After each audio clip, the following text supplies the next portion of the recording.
fighting, is it? You got on all that stuff just a clanging and a clamoring. You talking about I'm ready to run a relay race. Fool, take it off.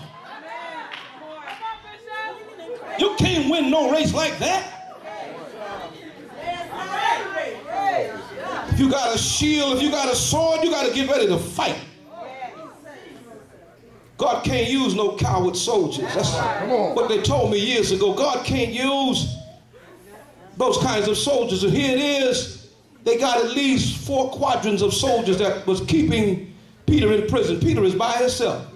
Does it really take all that to come at me? Y'all ain't gonna talk. I was hoping somebody to get happy about that. You wonder sometimes, do it take all that to come at me?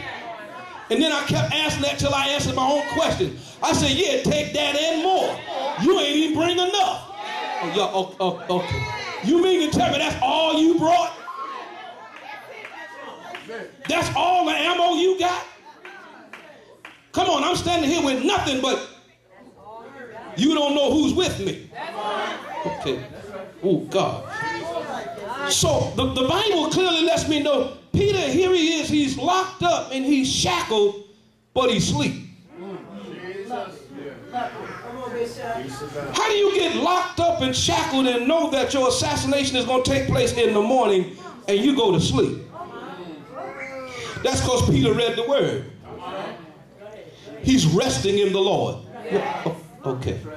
That's what I wish that we would do. Learn how to rest in the Lord. See, because you'll baffle your enemies when you sleep on them.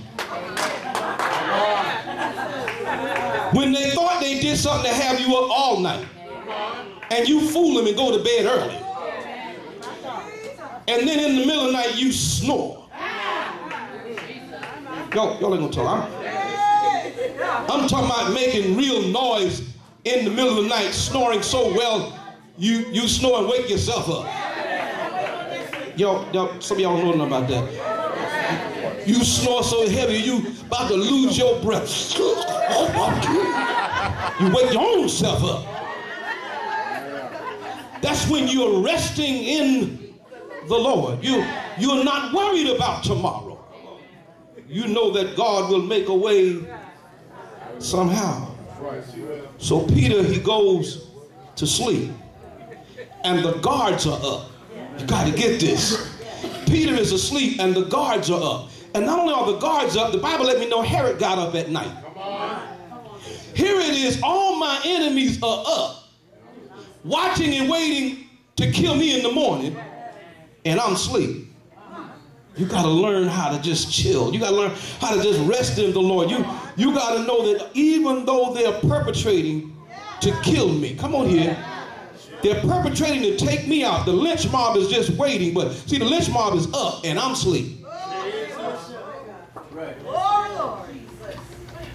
And so it is,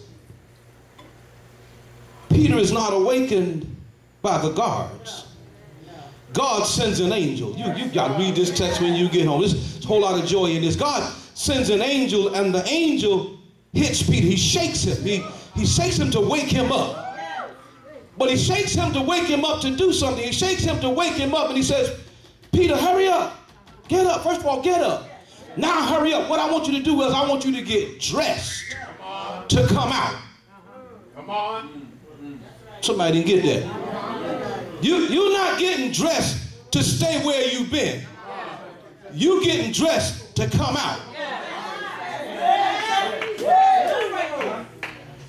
He wakes him up in the middle of the night to get dressed. He says, put your shoes on.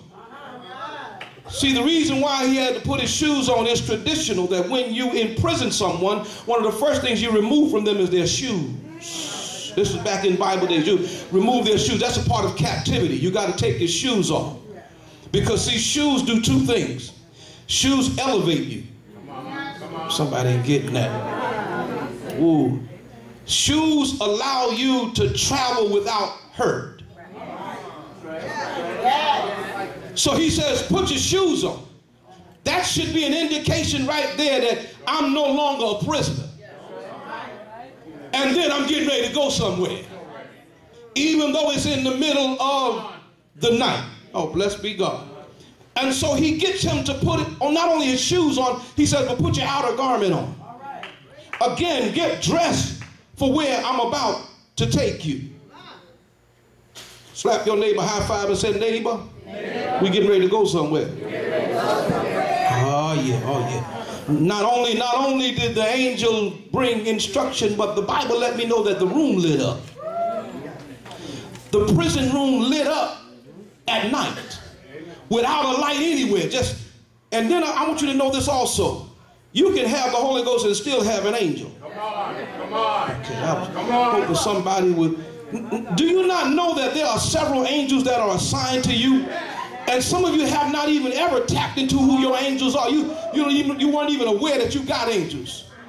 But I came to tell somebody today, I found me some angels. Blessed be God, blessed be God. Angel got him to get dressed even in the midst of being a prisoner. It amazed me how Peter is able to put his clothes on without alerting those that were connected to him through shackles and chains. How is it that you get dressed? And he must have looked good. You got to see this, because God wouldn't allow him to get dressed in the dark.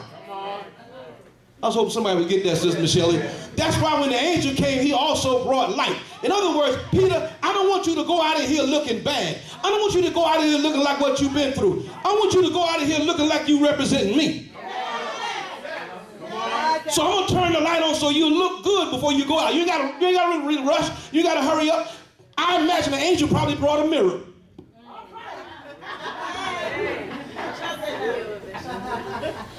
You all right? Fix your hair. You know, get yourself together.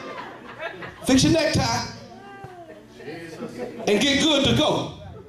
You got to get this, because I want you to dress up for where we're going.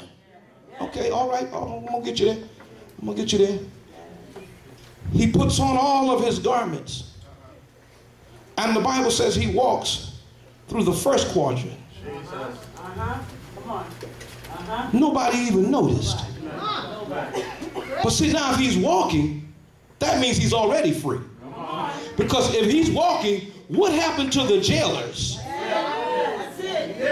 See, let me tell you what happened. As long as he was asleep, they were awake. When he woke up, they went to sleep. You gotta get this.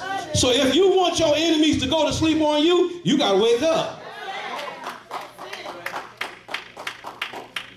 Somebody, we get that? He walks out of the second quadrant into the outer court, and still nobody is calling him back. And at this time, Peter's thinking he's dreaming. Peter himself can't even hardly believe this thing. He's thinking, I must be in a dream. This got to be a dream. The angel is leading him out of the courts. And then when they get to the first intersection, the angel disappears. You got to get this. Now Peter is out in the middle of the street.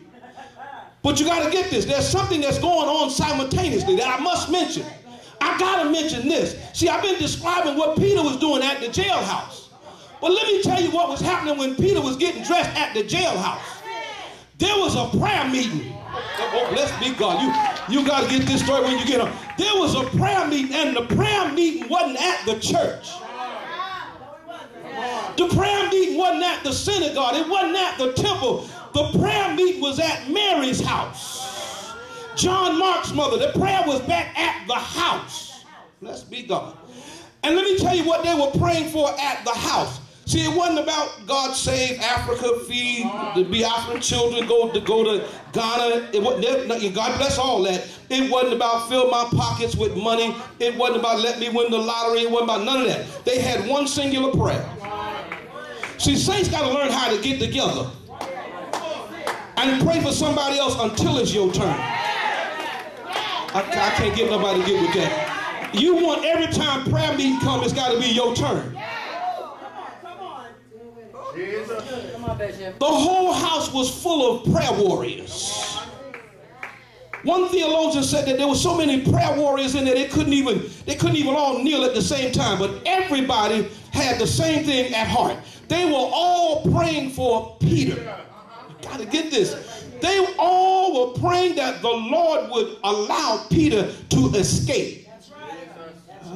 Blessed be God. And while they were praying, God was freeing Peter. So now Peter is out in the middle of the street and the angel is gone. But for some reason, and let me just imagine, Peter followed the prayer. Because Peter could have went anywhere. It never said that the angel led him to Mary's house. But in my mind, I'm believing that the prayer was so powerful. And Peter was so grateful that I got to find the people that prayed for me. See, this is what we don't do. We sing, somebody prayed for me, had me on their mind. Did you ever find out who the somebody was? We just love to say, somebody prayed for me. When we say, my mama prayed, more than your mama prayed for you. I've been praying for you. And every now and then it's good to go back and thank them people that was praying for you when you couldn't pray for yourself. Them nights when you didn't know who you were, you didn't hardly know you was in the world. Okay, sit there and act like it was only me. When you went out late, didn't know what time it was when you got back. Okay, we just so sanctified today, we don't remember none of that. But somebody was praying for us.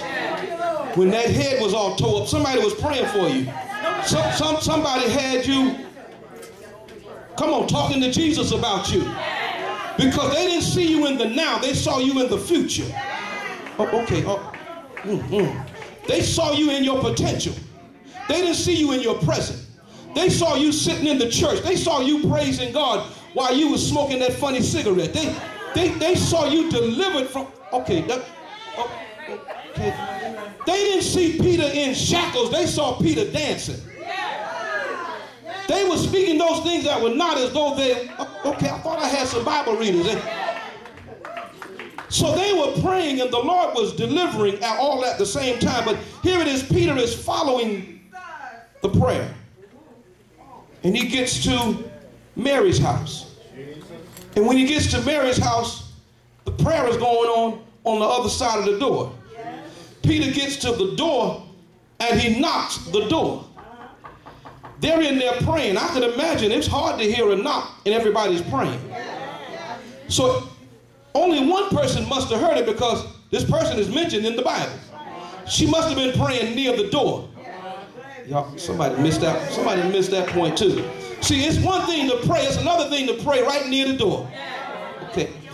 Because if you're praying for something, you ought to be okay, that's okay. I ain't knocking the ones that was down on their knees. I ain't knocking the ones that was back in the kitchen. But I'm talking about the more you prayed, the stronger you should have got. And the more you pray, you should have been moving toward your expectation. Y'all ain't gonna talk. If I'm praying back here in the back room, I imagine starting out, I probably was weak. But after the first sweet hour of prayer, I should have been moving towards what I'm looking for. With expectation that soon and very soon, this thing is going to come to fruition. So the Bible said Rhoda, Rhoda looked through the peephole. She looks and sees Peter. She hears a voice and she recognized that was Peter's voice. She comes back in the room without even answering the door. Leper man at the door. So excited. He's still at the door. But she runs back in to tell everybody else, Peter is at the door. They still praying, Lord, set him free. Set Peter free. She said, excuse me. Peter is they said, you crazy. Lord, set Peter free, free, free. Excuse me. Maybe you didn't hear me the first time. Peter is at the door. They called her crazy. You got to get this. Could you imagine how she must have felt? I've been in the midst of prayer warriors. You got to get this. I've been in the midst of the church. That was the church that was there in the house that was praying for Peter. I've been around church folk that pray. And you mean to tell me in the midst of your praying, you're not looking for an answer? Okay, I learned from their mistake. I read their mistake. I refuse to follow their mistake. I'd rather learn from their mistake. I learned that when I pray, the Bible said watch. Okay, y'all didn't get that. The Bible said watch as well as pray. I learned how to pray with one eye closed and one eye open. The one that's closed is praying. The one that's open is looking. I wish I had some believers in there. Slap your neighbor, high five, and tell them, neighbor, you got to pray right. You got to start learning how to pray with expectation. Am I right? He was down there praying. You should have been looking for your answer. But Rhoda came back and said, no, the answer is at the door. He's knocking. He's knocking. Y'all, somebody ain't getting that. He's knocking. He's knocking at the, he's knocking. Y'all, I've been praying and he's knocking. Revelation 3:20 said, behold, I stand at the door and knock. If any man hear my voice and open the door, I will come into him and will sup with him and he with me. He's knocking. Oh, my. At the door. St. John chapter 10 verse 7 through 9 says it like this. Then said Jesus unto them again, verily I say unto you, I am the door of the sheep. All that ever came before me are thieves and robbers, but the sheep did not hear them. I am the door. By me, if any man enter in, he shall be saved and shall go in and out and find pasture. I came to help somebody today. That thing you've been praying for is so nigh. It's on the other side of your door. I hear the Lord saying, all you got to do is time to get up. Y'all ain't gonna talk to me. I'm like the angel that came from heaven. I came by this morning to shake you. I came by to wake you up. I came by to tell you to get dressed for church. Put on your shoes and put your Sunday shoes on. Get ready for shouting shoes. Get ready for church. I came as the angel of God to wake you out of sleep and tell you the thing that you've been waiting on God to do. It's right on the other side of the door. I came to tell you that Jesus, he is the door. Your answer is on the other side of the door. He said, if any man will open up the door, you got to let him in. Once you let him in, you can get your joy back. Once you let him in, you can get your peace back. Slap your neighbor high five and say, neighbor, somebody is knocking at your door.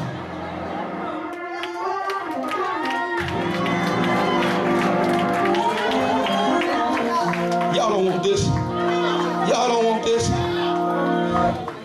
Shake your neighbor's hand like you're going to take it off and tell a neighbor, oh neighbor, somebody just rang my bell.